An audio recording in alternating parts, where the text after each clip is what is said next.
这个落大雨嘛，有地书以外，有民众报案讲有看到人呢栽入这个南屯溪排水沟。这个民众发现意外，民众呢本来手划这个划边，也不因为水伤过错漏，无偌久就水甲冲去啊，出动将近几百人伫甲找。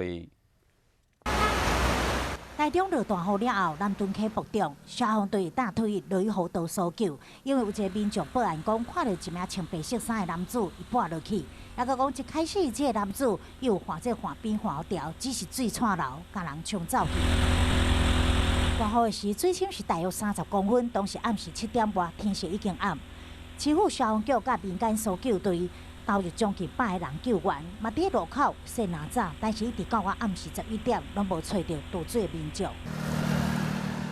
外边有真侪民众等待搜救的结果，嘛非常着急。果天色已经暗，救援拢无进展，一直到日是持续找找，但是也是拢无下落。